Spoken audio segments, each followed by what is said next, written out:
AI agents are everywhere, automating tasks and making decisions at machine speed. But agents make mistakes. Just one rogue agent can do big damage before you even notice. Rubrik Agent Cloud is the only platform that helps you monitor agents, set guardrails, and rewind mistakes, so you can unleash agents, not risk. Accelerate your AI transformation at Rubrik.com. That's RUBRIK.com.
This is your Chargers linebacker, Dan Henley, and you're tuning in with Chargers Unleashed.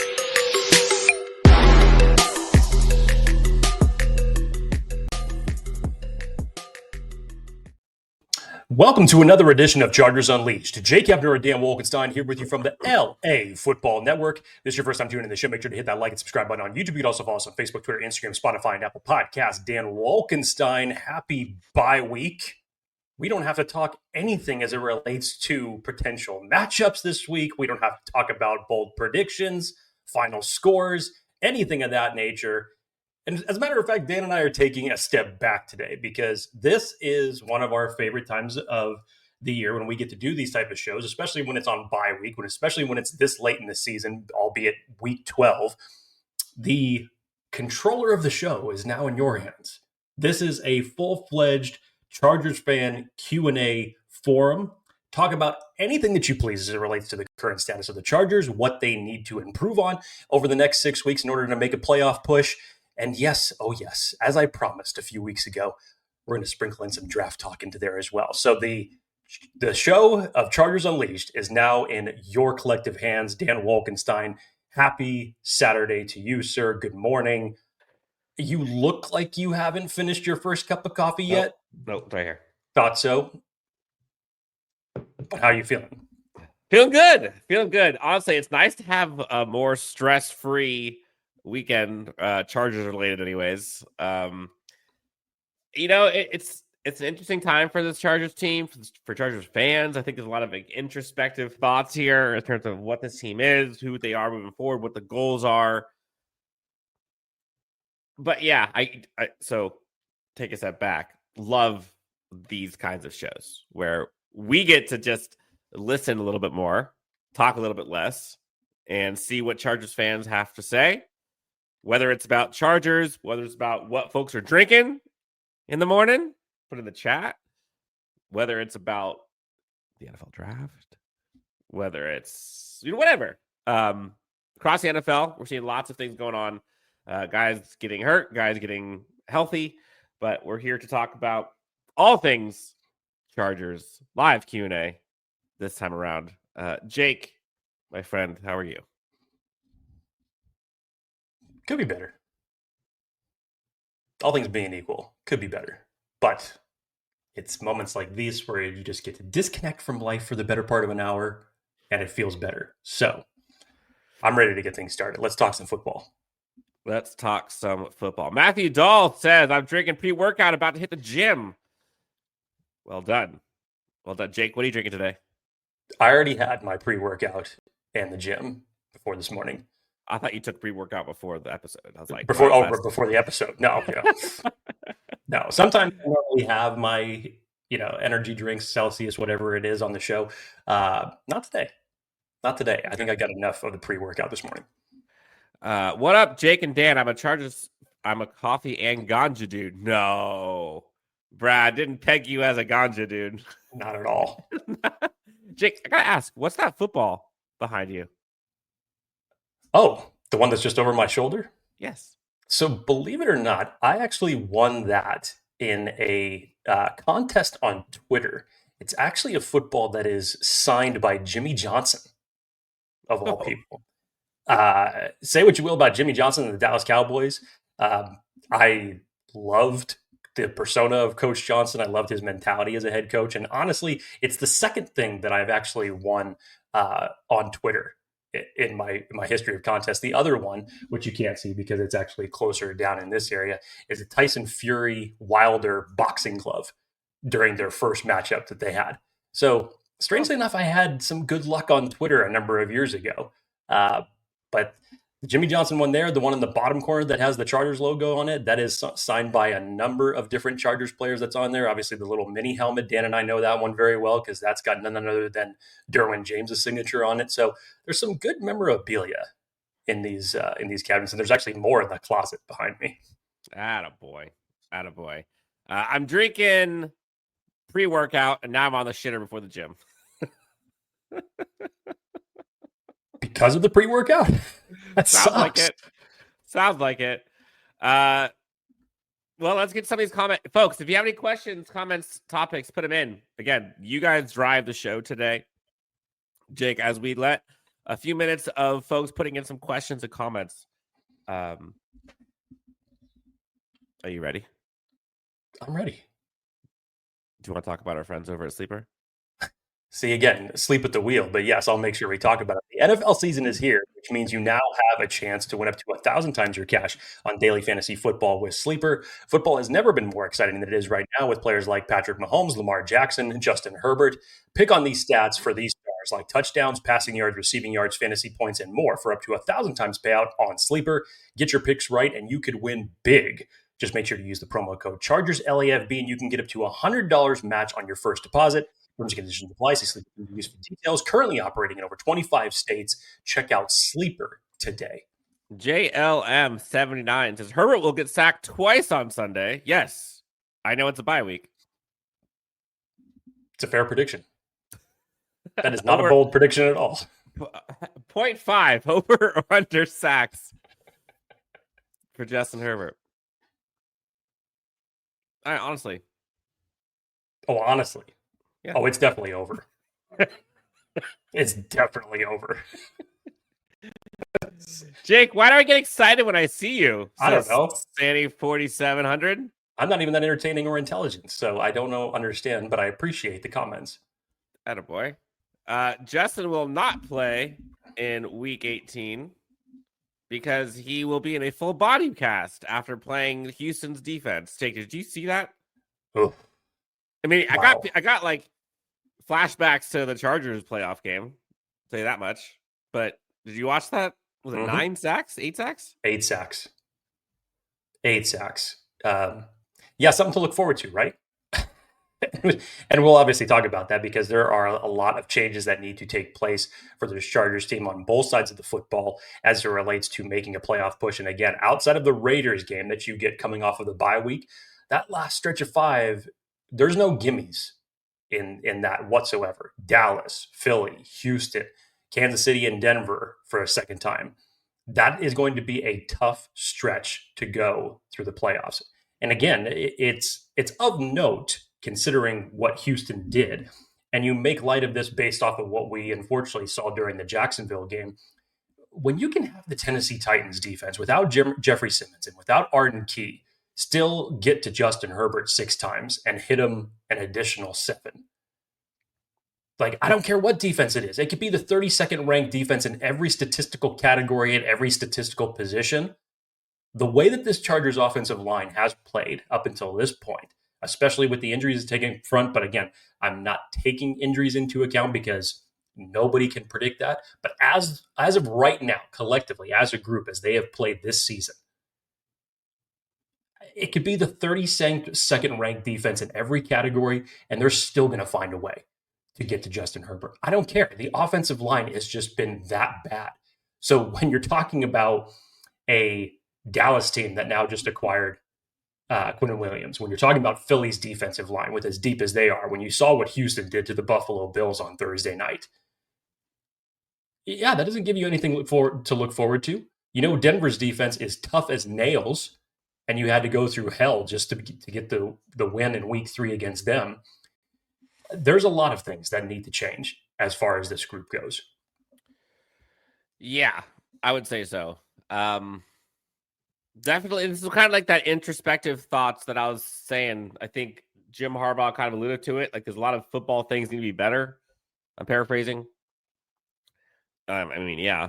Talk about a crash, right? Like, you from that Steelers game, you know, maybe ultimate hopium, and then followed by the Jags game, where it was just a lot of PTSD. I wasn't aware. I had found this out shortly after the Jags game, Dan, that there are actually there's a secret bye week in there for all NFL teams. Did you know about this? You didn't know? You didn't know? Yeah. Well, I found out about it because the Chargers essentially, the Chargers essentially had a bye during that Jacksonville game. Nobody showed up collectively. All 3 phases of their team were just out of it. But in seriousness, Liam Cohen knows how to beat Jesse Minter with a very simple game plan. He has proven that.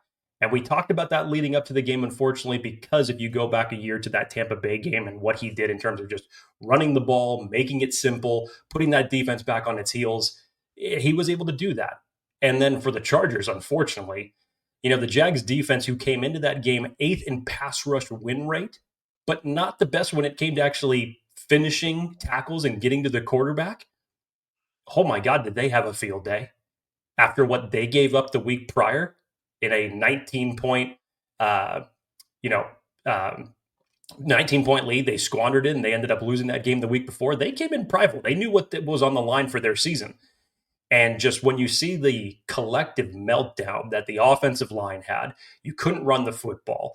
The Jaguars essentially just did whatever they could. They jumped out to an early lead. They were able to control the pace. Justin Herbert, despite being hit, didn't even have his best game. He looked like he was out of sorts for a majority of the game. When you have Trevor Penning, that of all things is benched for Austin Deculus, when you have the Chargers defensive line and their edge rushers getting no push whatsoever, no pressure, and even down for the Jaguars, their best offensive lineman in the season, they were getting owned in the run game, Dan.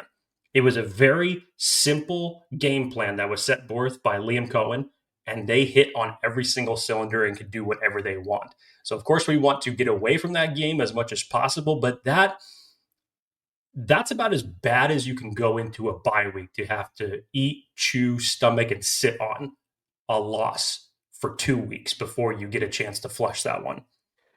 Yeah, if you want to be hungry, even after Thanksgiving, play the Jags, apparently, and play Liam Cohen, at least for the Chargers. And that was bad. If you want motivation, you got it, right? Like, we'll see what this Chargers team can do after the bye. But and this is probably a topic for another day, but you know, you look at the remaining schedule. You talked about the teams, like almost all of them, aside from Raiders, got better at the trade deadline and are doing better because of it. The Jags, Jacoby Myers, feasted. Trade deadline acquisition. Eagles got their man from Miami. Phillips. Eagles defensive front. We all know about that. Dallas looks pretty good with Quinton Williams, doesn't he? Quinton Williams had like historic numbers his first day as a Cowboys defensive lineman. We just saw what happened in Houston. CJ Stroud's coming back. I mean, the Chiefs somehow are they 5-5 right now? They're playing the Colts. Yep. That's a huge game. But that's not going to be a cakewalk. I mean, hell, even the Raiders, they got a defensive front that scares the living daylights out of me. As a Chargers fan, watching what this Chargers offensive line looks like. You got Max Crosby coming. You're like, oh shit, we are owned.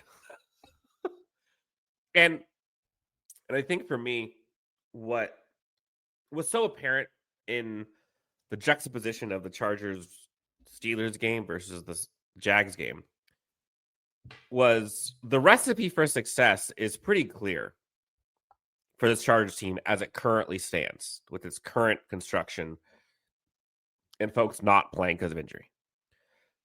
The way they win is they have to have a defense that is dominant with the Steelers game. Dominant. That defense has to be humming. They have to have a run game. Justin Herbert needs 5 to 7 plays where he can be Superman. And don't turn the ball over. It sounds so basic, but that is tough for the Chargers to get all of that in a game. You can't expect the offensive line to hold up. I just don't. I don't.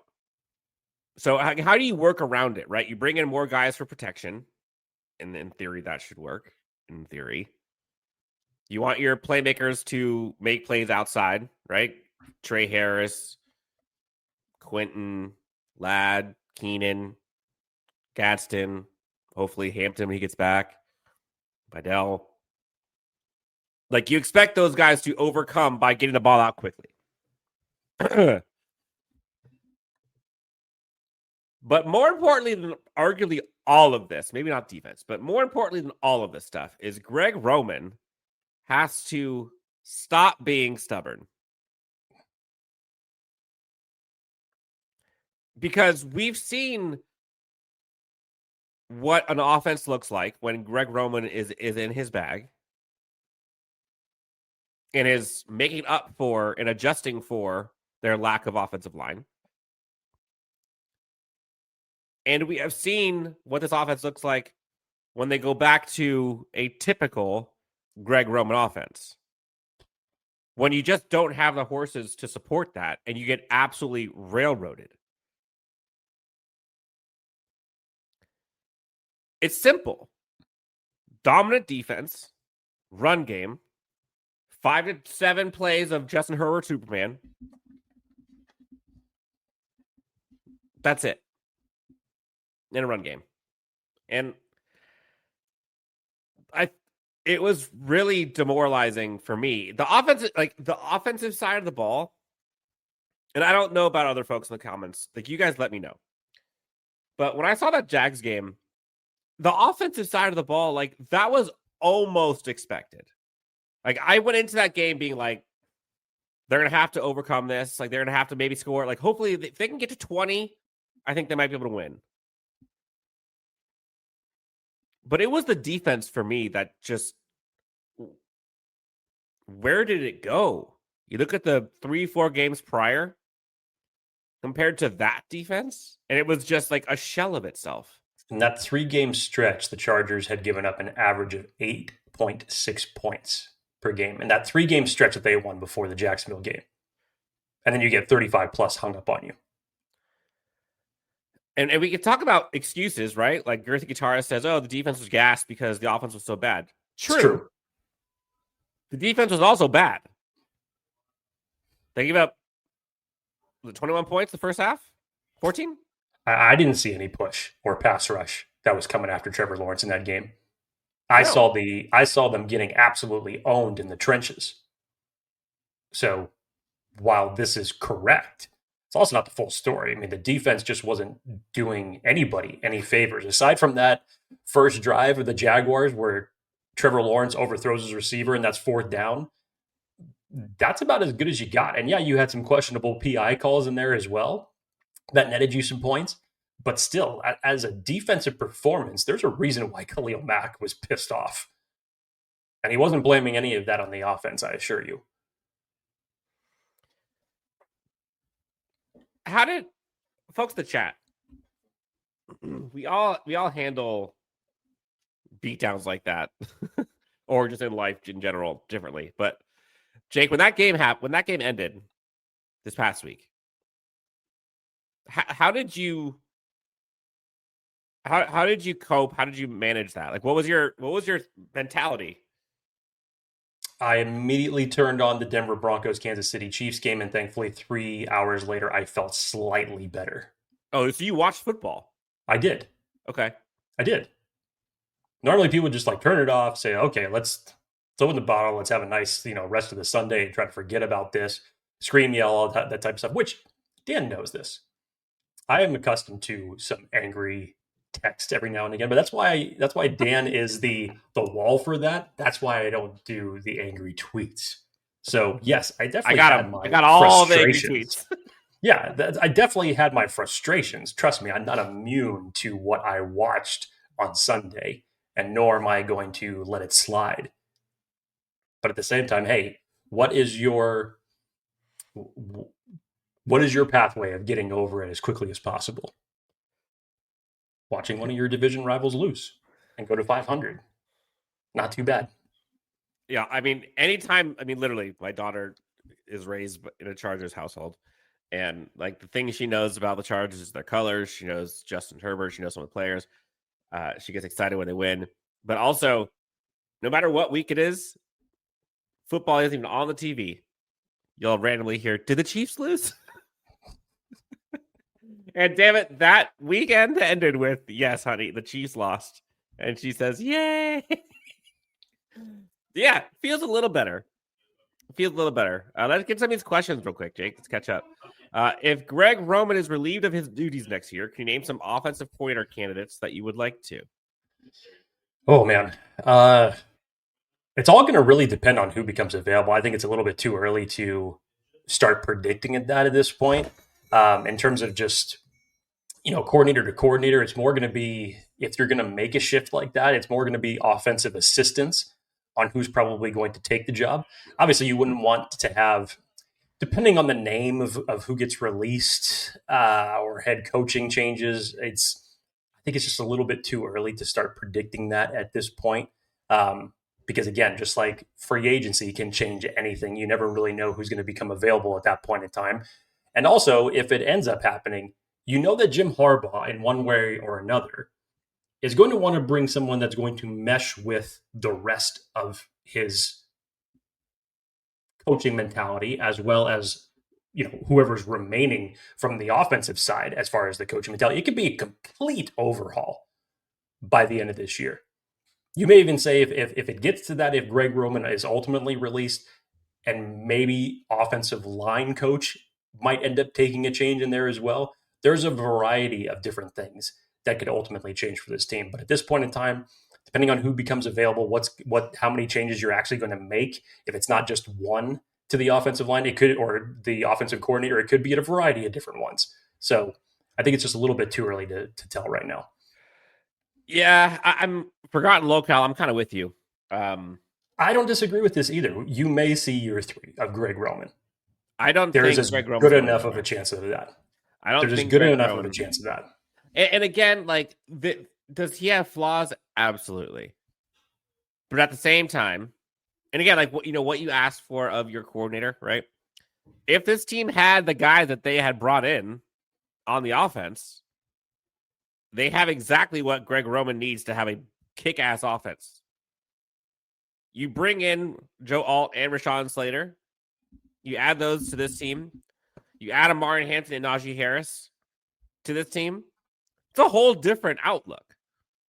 I'd put this team up against anyone in either an adjusted Greg Roman offense or hell, just let Greg Roman just beat the shit out of you. Go trench warfare. I'm fine with it. But there's something to be said about being able to adjust to to your roster construction in the moment. That's what it is. And I will give Greg Roman credit for this. I think that his mentality, when you look at how he was really constructing his offense in year 1, it was rely on the run game really when he wasn't even working. If you remember that first 3-week stretch when it was just all J.K. Dobbins, and everybody was asking questions like, why isn't Justin Herbert, taking over this offense, even when they're having a winning record at this point in time? I think that he took a much better mentality of putting the ball in Justin Herbert's hands. And you saw that from the jump this year against Kansas City, and you saw that through the first 3 weeks of the year. But at times, that has become Greg Roman's worst possible enemy. To have Justin Herbert taking 5 and 7-step drops when your offensive line is getting absolutely obliterated. Look at the New York Giants game. Look at the Commanders game. Look at last week against Jacksonville.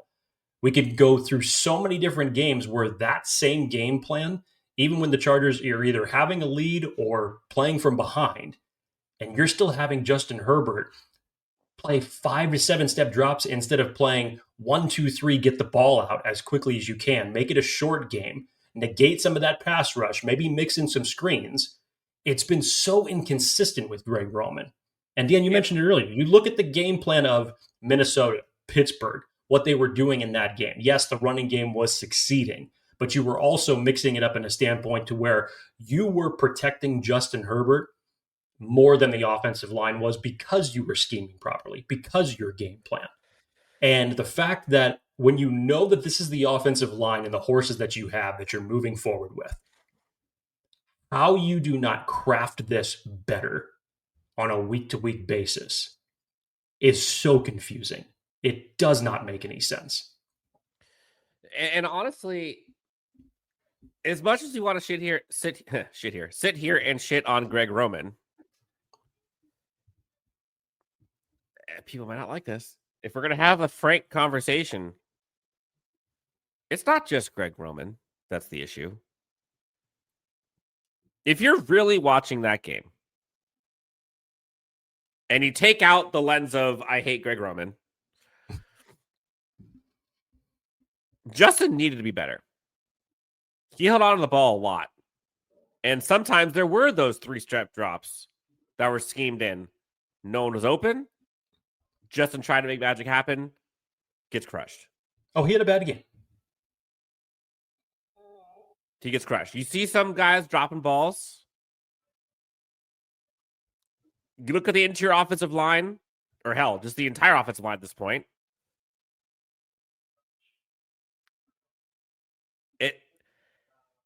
They couldn't even protect for the 3-step drop at times. And so as much as you want to be on, Mike Devlin or Greg Roman, like it's a collective bad effort. And so how do you fix it, right? Like you got to have the horses, you got to play better, and you got to coach better. I think we could probably say that when the Raiders game comes around, that will end the streak of the healthy scratches for Will Dissly. Why he's been a healthy scratch for the last 3 weeks is beyond me when you know that you have an offensive line this bad. I don't get it. Best blocking tight end is a healthy scratch. That's another one. Like genuinely, that's like the one calling card that Will Dissly has where you can rely on that. Like he will block his ass off for you. And that's like the one thing that your team desperately needs.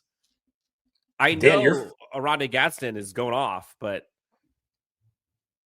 your favorite package, Dan, with the big ugly, or how do they call it? With I forget who gave him the name, but when you go in jumbo package with the Matlock, the Tucker Fisk, and the Will Dissly, like they have the big guys in order to gain positive yardage. Why you go away from something that seemingly works and try to recreate the wheel every time? Again, I know you can't necessarily be predictable. And what Dan was alluding to is that in-game adjustments for Greg Roman, especially when they're playing from behind, is not that good. From a week-to-week standpoint, you could see one great team, hence to the Pittsburgh standpoint, which was mainly the defense. But you could see this team firing on all cylinders like you saw in Minnesota, or just a few weeks later, you could see how abysmal and they look collectively as a group in the game in Jacksonville. There's a lot of things that need to change moving forward. Dan, let's talk about personnel standpoint. Jim Harbaugh talked about this moving forward. I forget if it was Popper that asked him or if it was someone else, but they threw out the idea of Jamaree Salyer stepping in at left tackle. I still don't get why he's not. Jim Harbaugh said that is an option that they're looking at. I mean, if there's going to be any time that you make this type of a change, and in my mind, you need to make more than just that change, But I mean, you saw what you had in Trevor Penning pretty damn quick. Yes, he had two good drives with some run blocking, and then from that point in time, it really went downhill for him. But again, collectively as a group, Trey Pipkins did not play well. Bradley Bozeman did not play well. Mekhi Becton, once again, in and out of the lineup. All of these things are force multipliers. And again, to this question down below, it affects how Zion Johnson plays as well. Zion Johnson, while you could say has maybe been the best offensive lineman that you've had this year, what world are we living in? It's not really that big of a statement considering how bad the other four are. So to this question, do I think that Zion is going to be back next year, given that they would need a new center and a right guard?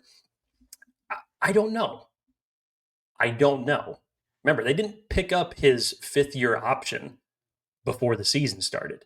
I think it depends on that. And then they tried the experiment at center, which lasted about a week in preseason before they named Bradley Bozeman the starter from that point out. Why haven't you tried the one guy that you brought in just to see, again, at this point in time, your offensive line is playing so bad right now. What's it going to hurt to make a change at the center position with Andre James just to see how it is? Now, the extension of this question, and again, when it comes to free agency and trying to predict who the Chargers are going to keep between now and next March, we're not going to try to do that. But if you look at notable free agents, there's quite a few that they have in the trenches on both sides of the football. Trevor Penning, Zion Johnson, Trey Pipkins. Then you look at the opposite side of the football, Tier Tart, Deshaun Hand. Like, you got to reload at the trenches in one way or another next year. There's no question about it. So with a healthy Joe Alt and with a healthy, God willing, Rashawn Slater back next season, once again, this offensive line is going to look extremely different. There's not even a guarantee that Mekhi Becton could be back next year. There's going to be such an overhaul to this offensive line, both in free agency and the draft alike, to predict. But as far as Zion goes, I don't know, because to me there hasn't been something that outstanding. I think it's a price tag question. There hasn't been something outstanding to me that says, yes, that warrants a second contract. And again, yes, he might look like the best offensive lineman that you have out of the five, but how bad are the other four that it looks that way? And again, like, Rashawn Slater and Joe Alt are great at tackle, but you get a lot of people talk about that force multiplier adage. Like, Rashawn Slater makes Zion Johnson a hell of a lot better. Joe Alt makes Zion Johnson better. And so not having both of those, like, again, it's like worst case, like, how is this always happening to the Chargers? But like, it's really hard to to put it on Zion Johnson, because Zion Johnson would look a lot better, or if you want to call it a lot worse, when you're comparing the other offensive linemen, right? Like, put Zion Johnson next to Joe Alt and Rashawn Slater and say, who's your best offensive lineman? Like, it's not even close. Mekhi Becton looked like a hell of a lot better offensive lineman when he was playing in Philly with the offensive lineman that they had. And granted, he probably would be playing a lot better right now if he was playing next to Joe Alt and not Trey Pipkins. I'll give it that. It is a force multiplier. To me, though, I don't necessarily, I wouldn't say Zion re-signing is like a priority. No, I wouldn't even call that. I wouldn't even say that. There hasn't been enough for me to see. And I'm not just going to say yes because it's a default to say, oh, okay, well, you were the better offensive lineman out of collectively the worst of 32 teams that were put out there. Yep. Yeah, I mean, because think about some of the names that they're going to have to decide on. Yes, they have a ton of money. We can get this for a second. They got a ton of money in cap. But some of the names that they're going to have to resign, you mentioned kind of the trench guys. Didn't bring up Khalil Mack. Didn't bring up Keenan Allen. I think Tito is up for a contract. Denzel Perryman is up for a contract. Adafe Owe is up for a contract. St. Juice is going to be there.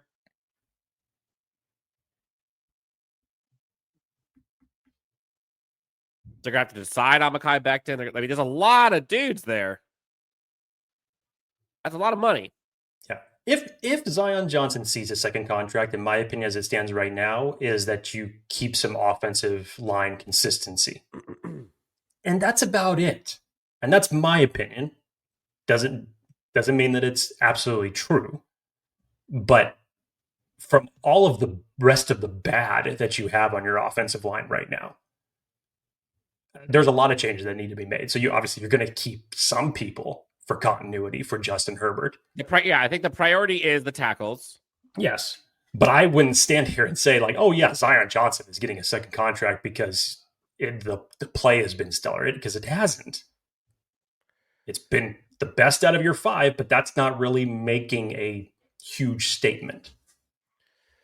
No. But I think change is required. That part is certain. There's not a chance in hell Bozeman is their center next year. Well, we said that going into this season. Well, and it still happened. Fool me twice, shame on me. There's no chance. In my opinion, they should have. I could see the writing on the wall, right? Like Zion Johnson brought back, Mekhi Becton brought back, and we run it back because we haven't seen what this could look like with Joe Alt and with Rashawn Slater. That I can see. Like I can see that, and I can get on board. Maybe. There ain't a damn thing I've seen from Bradley Bozeman that makes me believe that he is the best option at center. With his leadership, with his flopping, with his... I'm not even going to get into all the other stuff. Have you all seen that play? I don't think anybody has missed that play. God. Jake, let's get some of these voicemails. Got a few of them here. 323-902-7586, number of the hotline. Let's get to somebody's hotline and see what we're feeling like. Number 1. The fuck? Oh. Great if I could hear it. There we go. What the fuck was that? My God. They kicked the living shit out of us. Ooh, okay. This is post-Jags. Post-Jags, okay. Is that who we are? Or were we the team that beat the Steelers last week? I'm telling you, like the juxtaposition of those.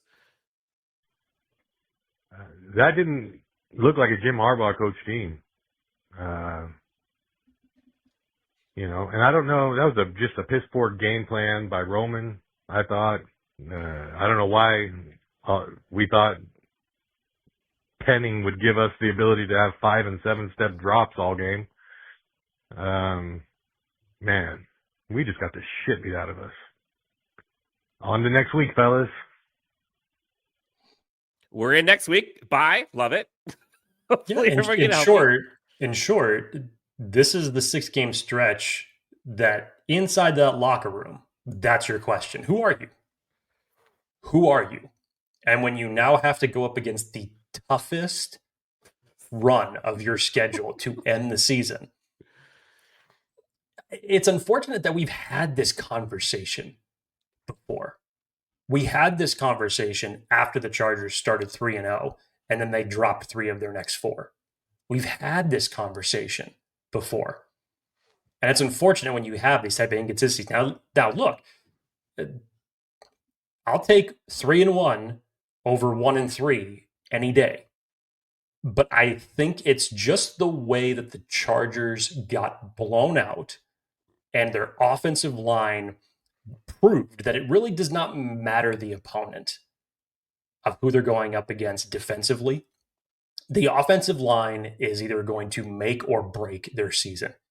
And it cannot be just on Justin Herbert, especially when you can't run the football. When you literally are at running back 5 in the middle of the Jags game when Kamani Vidal goes down for a period of time. But see, like I think that premise is flawed because you can't rely on the offensive line. Like to me, it's not about the offensive line. We know that offensive line is awful. Yes.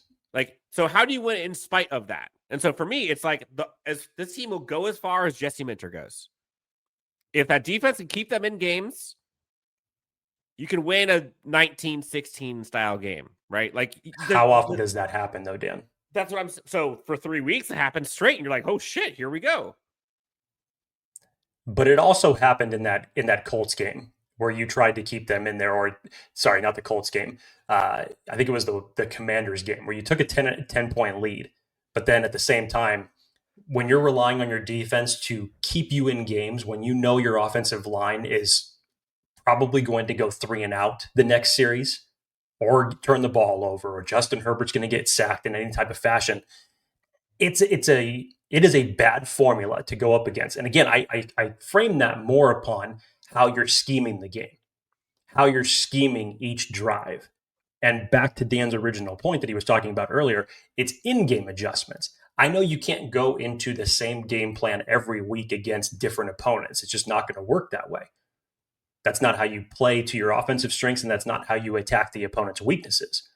But when you can't make in-game adjustments or adjustments to be made that can bring you back from playing catch-up against an opposing team, that's where it's really flawed. So I wanted to bring this up.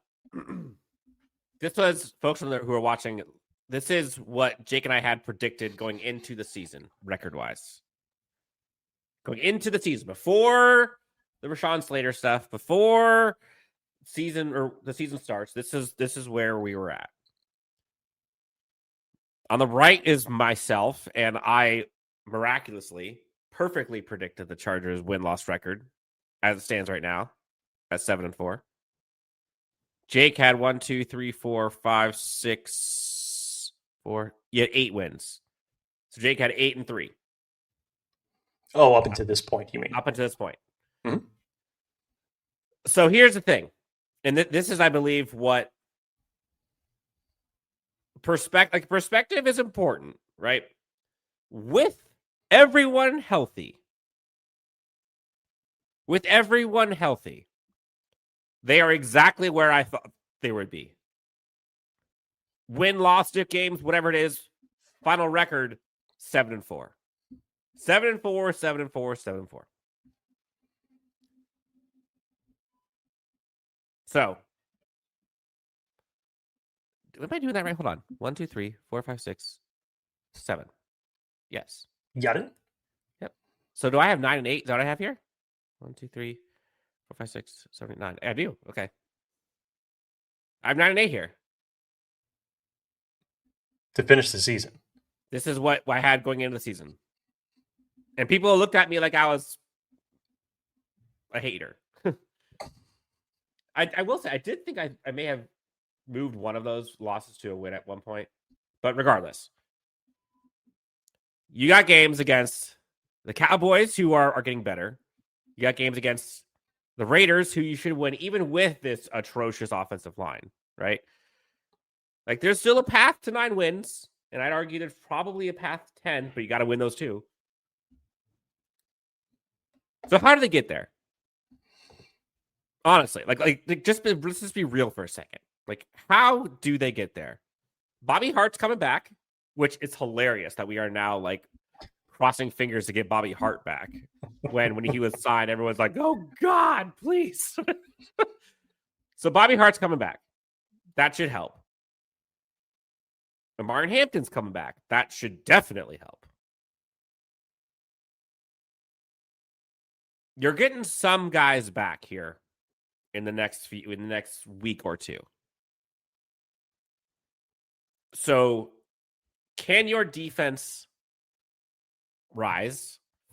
Get back to what you were 3 weeks ago, 4 weeks ago, 2 weeks ago? Like, that's what you need. If you get a run game, okay, Omarion Hampton, big deal. If you can have a defense that balls out, and it's in there, right? It's in there. We've seen it. You saw it all last year, and you've seen it at glimpses this year.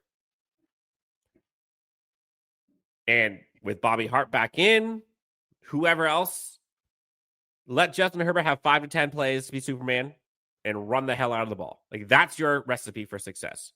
Don't turn the ball over, run game, rely on your defense to keep you in it. And, of course, special teams matters.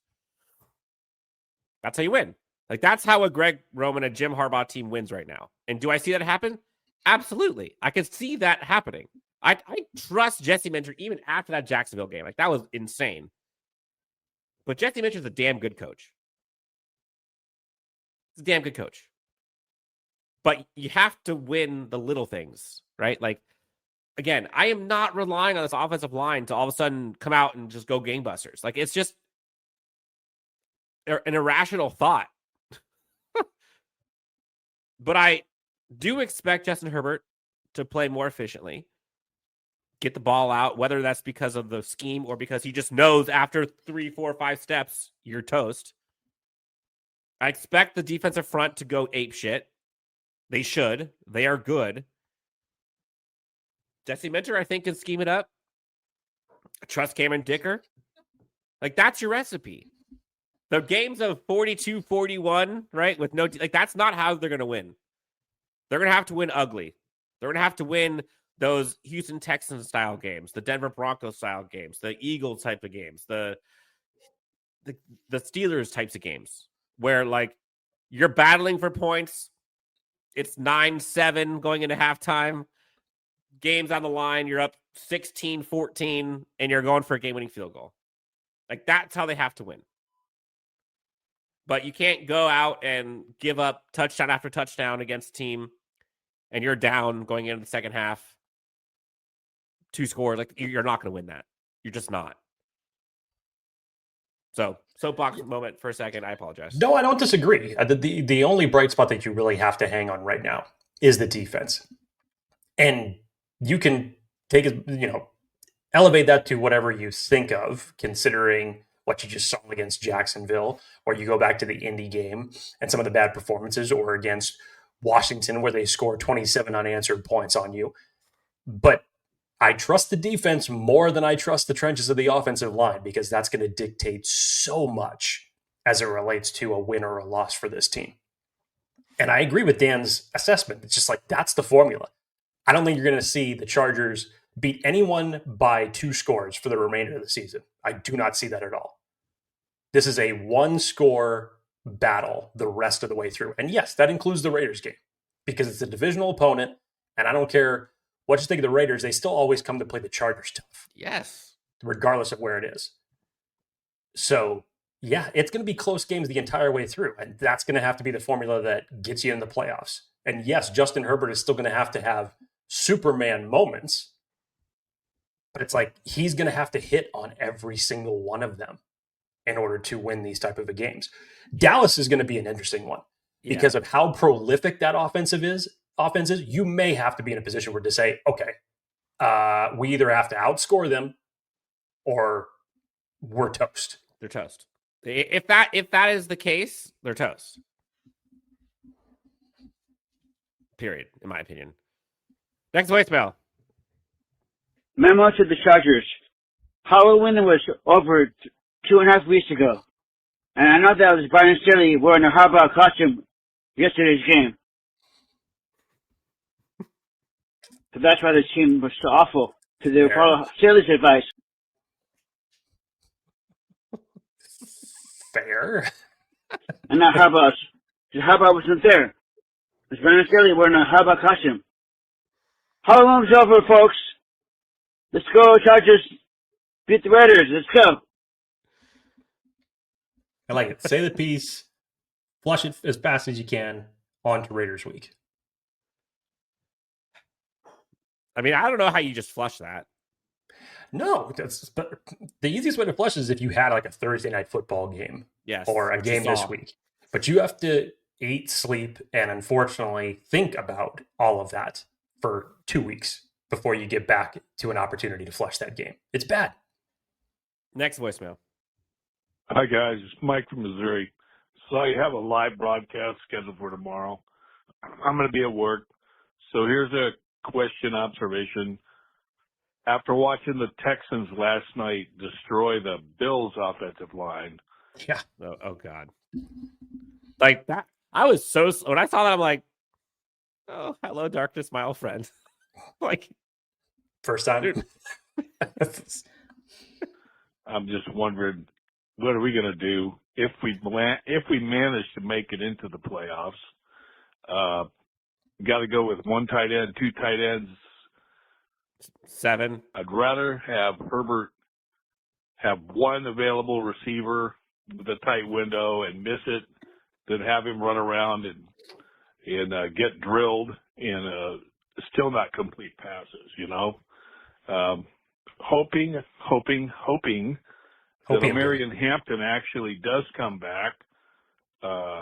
He seems to be the mystery man. We don't even know if he's still on the planet.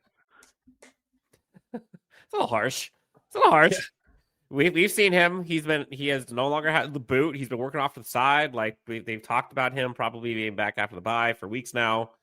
Because I never hear anything about it. Well, there you go. Just said it. Just saying. Be nice to know something. Anyway, can't overlook the Raiders. They want to try to beat us just because. And then, of course, we got Philly, Chiefs, Broncos, Texans. Yeah, so it's a rough stretch here, guys.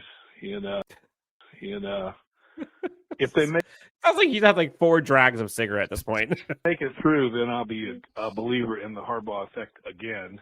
But otherwise, I'm kind of doubting it now with the way that they've gotten hammered a couple of times. Very un-Harbaugh-like. I picture him. What's that Matthew McConaughey meme where he's like looking at his phone and he's got the cigarette like this? Yes, exactly. That's how I pictured that he was watching the Houston Texans game. Yep. I'll talk about it in a second. Remind me about the Broncos week 17 game or week 18 game in a second. Last voicemail, Jake. Let's see what you got to say. My reaction to the game is our team hit the wall. Every team hits the wall at some point during the season. I wasn't that pissed about it. Very unhappy about it. Very unhappy that they didn't. What's the line between not pissed but very unhappy? Anger and rage. I wasn't pissed. I wasn't pissed, but I was very unhappy. Yes. Not adjust. They don't seem to adjust very well in the second half. But who's they? Like, you can say all you want about Greg Roman not adjusting and play calling, all that kind of stuff, but like, say the team. That bleeds through to all of them. I mean, collectively, the team played bad. It wasn't just Greg Roman or the offense. Yeah. Didn't do you any favors, but collectively, the team got their ass kicked. And fuck the Raiders and fuck the Chiefs. Fuck the Broncos. Just had to get that one in there. Just had to get that in there. So, are we at the point now where we are hoping that the Broncos like lock up the division, can't get the 1 seed, so they rest players for week 18?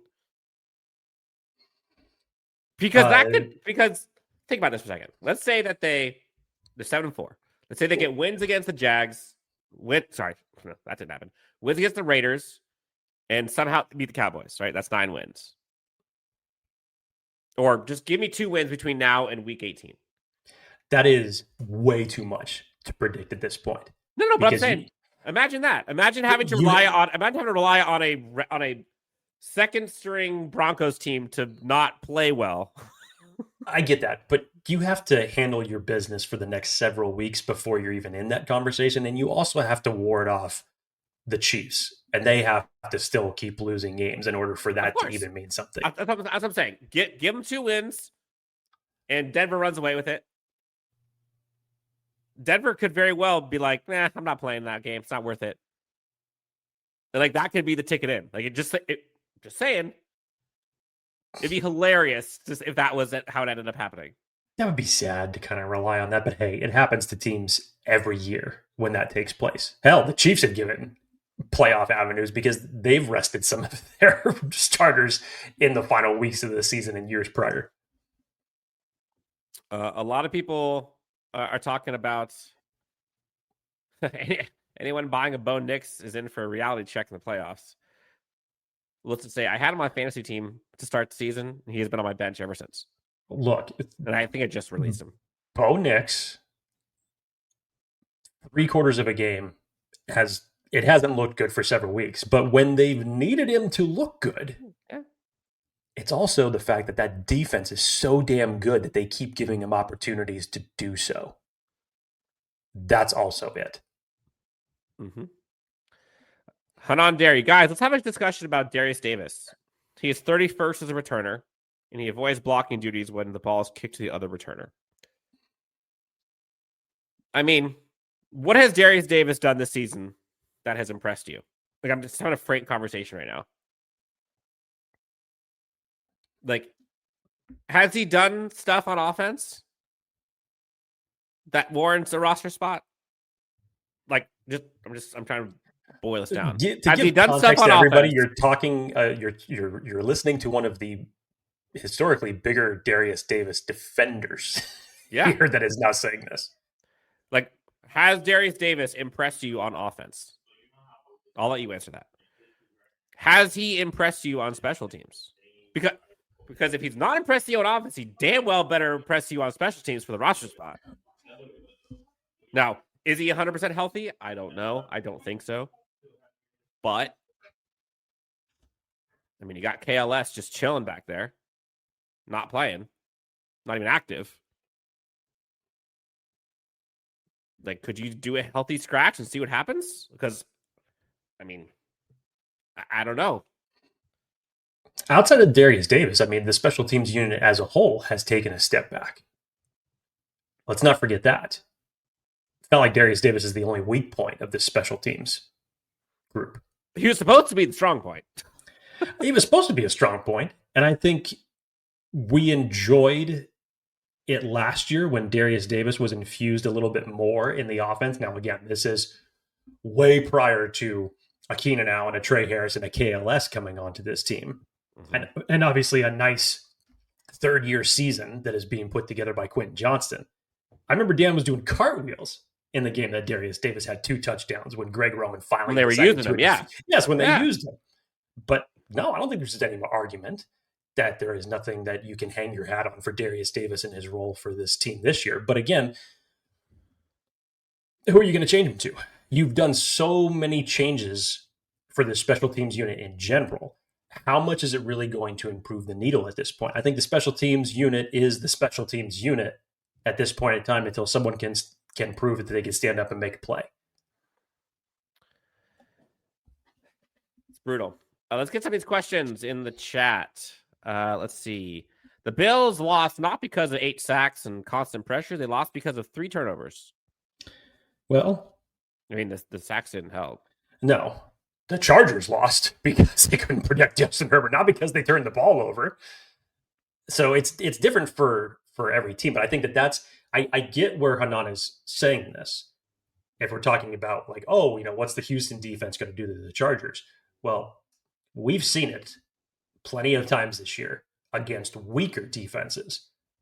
Getting to Justin Herbert, even if he stays turnover free, can change the trajectory of a game, can end the game. So it's not the same one-to-one argument to say, oh, Bills lost that game because of the turnovers, which I get. Turnovers are going to kill any team.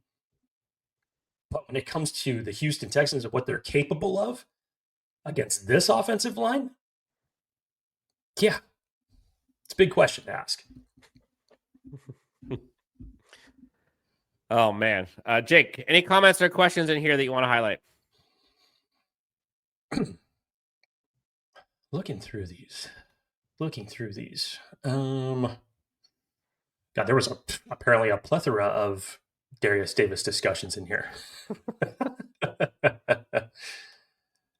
I got one. Hanan Derry might be, in addition to Alt and Slater, keep Penning, Zion, and Hart because they help the run game. Bring 5 new guys to make it 10, which means cut Becton, Bozeman, draft 2 or 3, sign 2 or 3. I think you're definitely going to see 2 or 3 offensive linemen being selected by the draft. And I would hope from the standpoint that you get.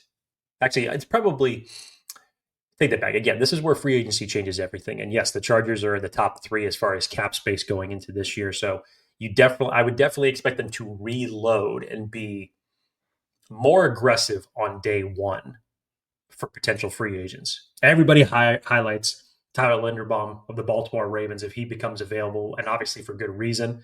It would continue the Baltimore Ravens to the Los Angeles Chargers pipeline that's been already established by so many different moves. But I think that I don't think that there's any doubt that you're going to see 3 new offensive linemen come to this team, whether that's free agency, the draft combined. No question.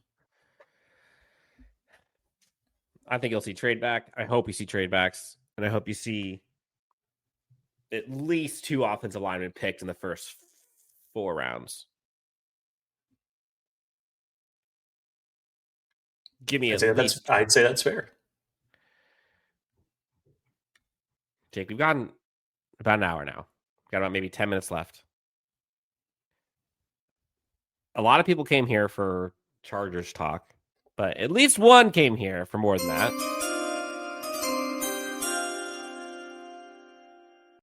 April 23rd. Let's talk about the draft for a second. And I will give you the floor, my friend, because this is like right up your wheelhouse. You could talk Chargers draft. You could talk NFL draft. You could talk draft strategy, whatever it is. Folks in the chat, if you have any questions about the draft, let it be known to Jake, because I got nothing on it so far. But Jake, the floor is yours. 2026 NFL draft, which is crazy to say. Yeah. Wow. How is it looking, and what is in the headlights for the Chargers in a few months? In a macro sense, and talking about the entirety of the draft, you're talking about a number of different positions. It's more top heavy than it is deep for a majority of positions in this one. And why wouldn't I? The majority of the positions that I have, or players that I focused on, have been the trenches on both sides of the ball. And why not? Because that's where the Chargers have to prioritize. So I haven't spent some time looking at receivers. I haven't spent time looking at cornerbacks, even though cornerback is my favorite position to look into and evaluate. But when you're looking at what the needs are for the upcoming free agents for this team and where their priorities are going to have to rely upon, yeah, it's got to be the trenches in the top priority. Now, we don't know where the Chargers are going to ultimately end up drafting, what position slot they're going to be, who's going to be taken before them. We know that there's so many things that can change between November 22nd and April 23rd. But as it relates to some of the positions, or some of the players specifically, let's start with the best center in college football right now. That's Iowa's Logan Jones. Logan Jones, Dan, is someone who we talked about sparingly through the draft class of the centers last year, who was on the come up of that class. Didn't have the best season last year, but was definitely a more than capable of center that, if you projected him to come out of college football last year, would have been a nice mid-round pick. He has looked like an animal for Iowa this year. And if it wasn't for the injury to Connor Lew from Auburn, he'd probably be center 2, but he's been elevated to center 1, no doubt about it. Be interested to see how high he actually goes. I know I'm in the minority of this, but I'm still a believer in Jake Slaughter. Is he a first-round talent? No. Do I still think that he's been one of the more consistent centers in college football over the last 2 years? I do. I thought he was the most consistent center out of any center that came out of the draft last year, and Jake Slaughter chose to go back to school, back to Florida for this upcoming season. Dan, there's a variety of different options. I'll be interested to see how far Connor Lew drops due to the injury that he suffered, and where teams will actually look to select him, because he's got the ideal frame that you want for a center. He's got that type of power. He's got that type of football IQ and acumen that you want from someone like that. But Logan Jones right now is stealing the show. He's stealing the show, and he's solidifying himself as the first center to predictably come off the board. Now, is it going to be first round? Could be. So I guess bubbling up a level for a second, Chargers' biggest needs right now. Mm-hmm.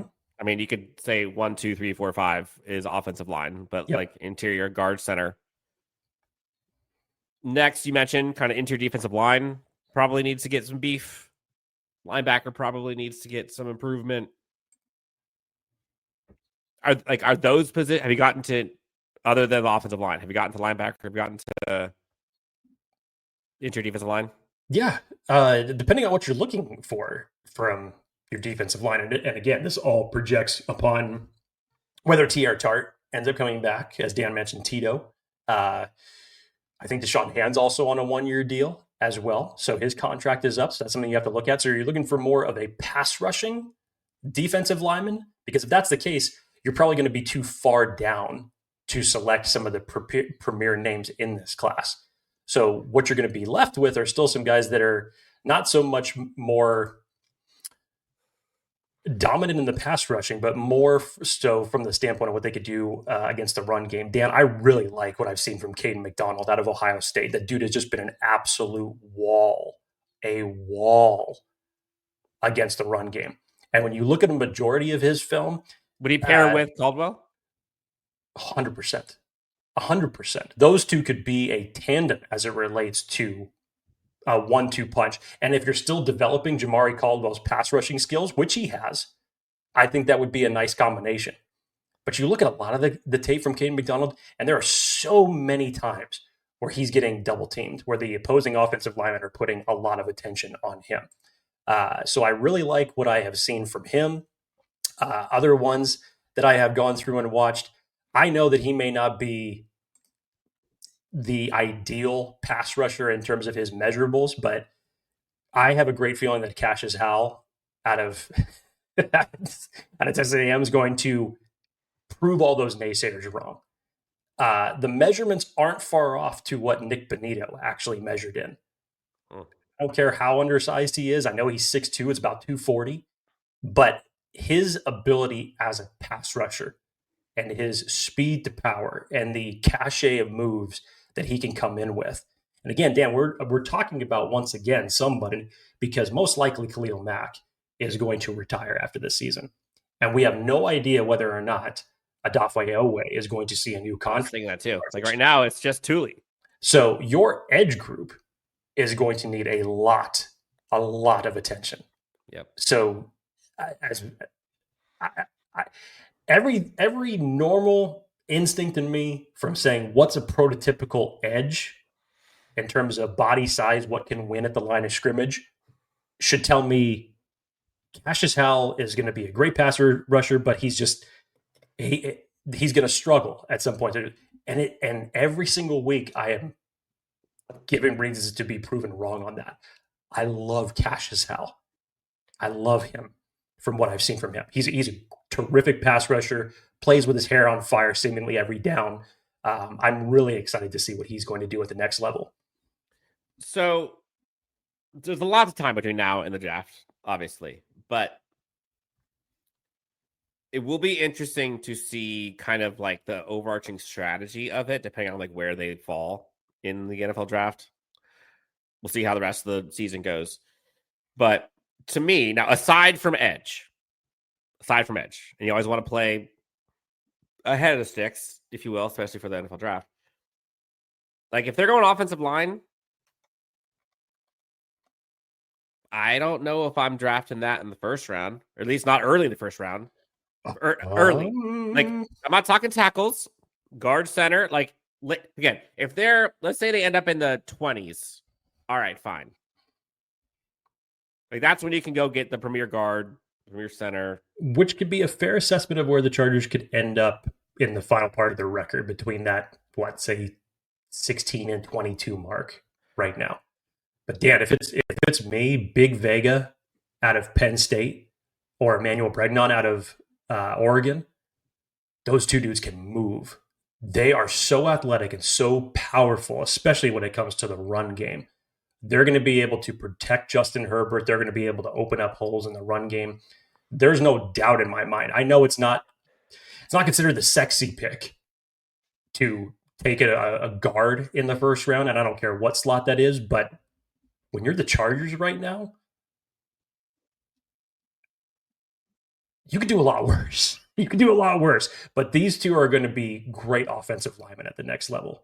And here's the thing, like, and I think sometimes people lose sight of this. Like, as much as we want to poo-poo the Chargers right now, as much as we want to sit here and bag on Joe Hortiz for, the offensive line reinforcements that were or were not brought in, right? Like, roster construction-wise, like, they're in a pretty darn good spot. Like, they've got the quarterback. Check.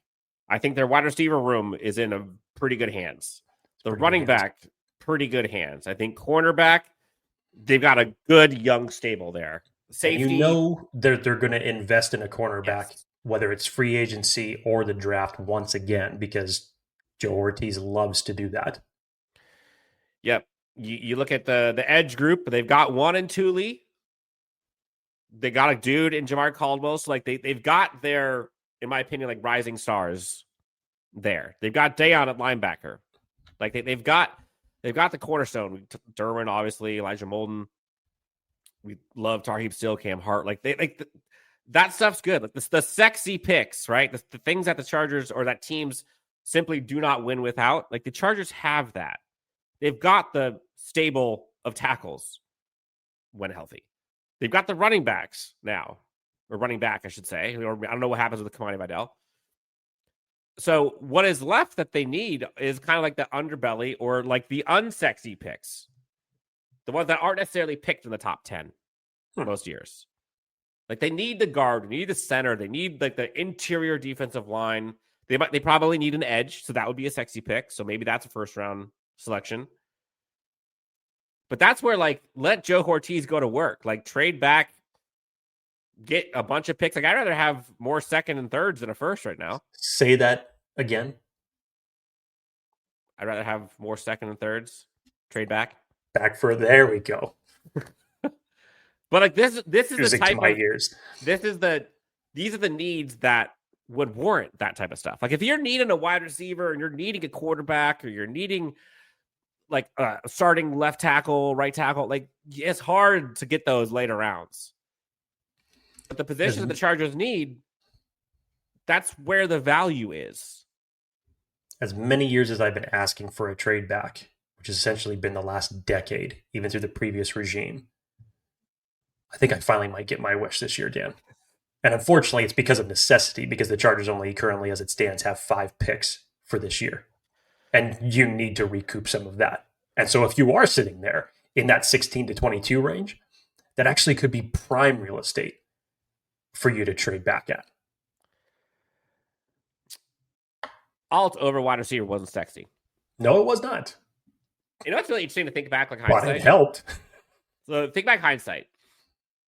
Malik, because it was Malik Neighbors, that was the option. Malik Neighbors versus the one you got, Lad McConkey. I'm not saying Lad McConkey is Malik Neighbors, but like, what is the difference between those two? Is it big? Is it small? Like the gap between those, talent-wise, production-wise, right? Like, think about that. Just rhetorical question. Like, I think Malik Neighbors is a better receiver, but like the difference between the two isn't like catastrophically big. Now, flip that for a second, Jake. They got him with Joe Alt. Exactly. The difference between Joe Alt and pick another one in that draft, doesn't matter where you pick it, it's huge. It's huge. We're a little long here. Jake, anything else? We're getting here. A couple of last questions. This is partially true. One, Dan knows this for as long as we have been doing this show. I have been asking for a trade back in the first round for God knows how long. Dan knows this. I clamored Tom Telesco to do it at some point during his career, to stand up, to have courage and conviction and actually pull the trigger. And it never happened. And I thought when we got Joe Hortiz, it was going to happen. I even thought when the Chargers had the pick that they ultimately selected, Joe Alt, that they could have executed a nice trade back depending on who was on the roster. It hasn't happened yet. Again, I think it happens this year just from the standpoint of necessity and lack of draft picks that you need to recoup. But honestly, I don't even care what round it's in. So it's for them to say, like, I just want to trade back to say that it was done is partially true.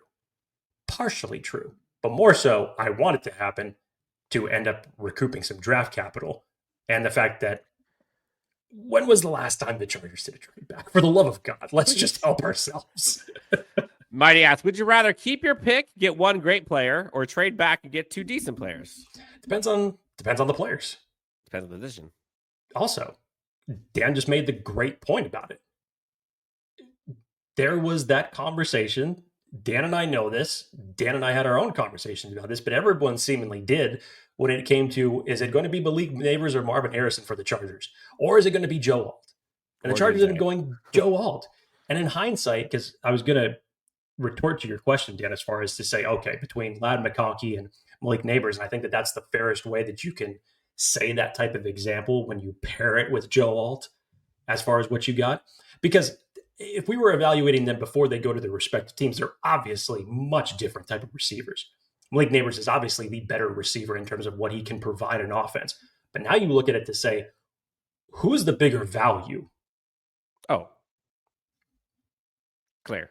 I mean, you don't think that Justin Herbert would, without Ladd McConkey, what he'd be able or not be able to do as it relates to this offense? It's what they needed. It's what they needed in hindsight. So it works. It works. Big stretch here. Clearly, understatement. Big stretch of games coming out for this Chargers team. Raiders, Eagles, Chiefs, Cowboys, Texans, Broncos. I might put you on the clock here for a second, Jake. Go ahead. Guard, center, defensive end, linebacker, edge should be addressing NFL draft and free agent. Let's say that they are in the mid-20s somewhere, low 20s, mid-20s. First round pick if they stay. Which position? Based on who should, again, we're big difference between November 22nd and April 23rd, but if we're just taking the board for where it's projected right now, that should be your sweet spot in order to pick up one of these top two guards in the draft. And honestly, that's probably where I would go. Okay. I'll put you on the hot seat here for a sec, Jake. Oh, I thought you just did that. Oh, no. Another one. Okay. November 30th. Raiders. Win or loss? Oh, here we go. Just give me first instinct. First instinct. It's a must win. It's a must win for them. Do they win? It's a must win. There is no other option. Okay. Eagles. Oh, you're going to go through the whole damn thing? Yep. Watch. Just this is the state of where we're at right now. I can't see this offensive line, even with a proper scheme, beating that defensive line in pass rush. Okay. Chiefs. In Arrowhead. In Arrowhead? No. At Dallas. That one I can see as a win. Do they? I can see it. Mm-hmm. Do you think they win? Yes. There's two. Home against Texans.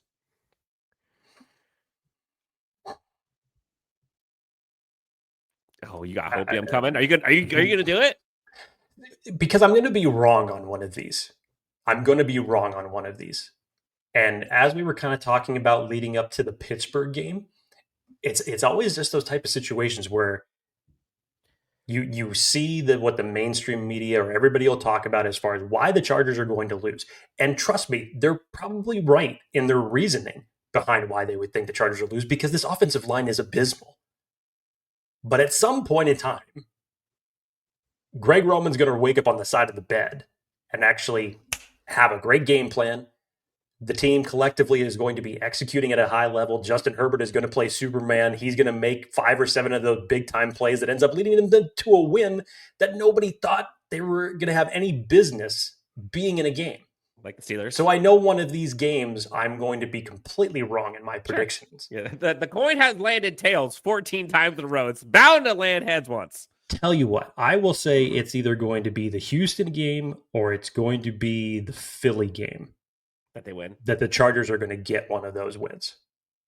Okay, so if they win the Raiders game, they win the Dallas one, and then win one of the Texans-Eagles games, that's 10 wins. And then week 18, Broncos. Dan, if it plays out the way that you wanted to predict, to say if Denver's got the division wrapped up and they're not playing their starters, that's an easy one that you could say that they could win. But On the surface level, if that still game means something for Denver, then no, I don't see them winning that game. So you've got 10 wins for the Chargers team, even with all of the rain and thunder and lightning that's come down on this Chargers team. Okay.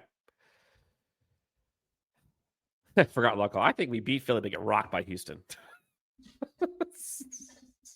Probably something that could happen. I said anytime this Chargers offense goes up against a defensive front, I am scared. And that's why like that Steelers game was so like, what? Who is this? Yeah, who is this team? Who is this? So could it happen? Sure. Will it? I don't know. Peaky Bulls. Sean Payton is not resting players week 18 because of his ego. Trust that. Well, I don't know. Brandon Staley did the exact same thing a couple years ago and got Mike Williams hurt. Shout out. It's not out of the realm of possibility. Don't worry, Herbert will come back well rested because he's sleeping with beer. No comment. Okay, this is fun. Therapeutic, I would say, at times. We went through NFL draft stuff. We went through Charger State of the Union. We went through Q&A. Got to some Chargers Unleashed hotline voicemails. We get a relaxing Sunday. Hopefully, all of the AFC loses or ties. I'm fine with that. And Chargers get healthy. We'll see what the injury report looks like next week.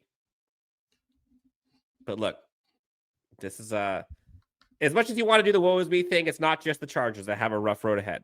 Like, there's a lot of teams that are looking at their upcoming schedule and being like, "Oh, this is going to be tough. It's going to be tough." So, just do your job. Do your job. That's all you got to do. We'll see. Jake, anything else before we get out of here? No, it's been a good Saturday conversation. Wish we could have actually come on with you guys sooner this week. Unfortunately, just had a lot of things take place that's outside of work or anything else that took a little bit more precedence. But happy to be back. Happy to be talking Chargers football. And we will be back early next week to preview Raider week. So looking forward to it. Yeah, echo Jake's comments. It's been a hard week. Let's put it at that. Tell your loved ones, enjoy the things that you have, focus on things you have versus the things you don't. This Chargers team looking to get healthy. All of us looking to get healthy, looking to get some more sleep, please, for the love of all things holy. And we will be back strong. We'll use this as a bye week for all of us, okay? But until then, Jake, appreciate you, buddy, as always. Enjoy the bye, chaps. Hanan Derry says, good pod, guys. Need the Colts to clutch up tomorrow. They're off a bye too. Man, I would love to see the Colts just beat the brakes off the Chiefs. That would be good. That would be wonderful. For Jake, I am Dan. This is Chargers Unleashed. Thank you all for tuning in. We'll talk to you next time on Chargers Unleashed.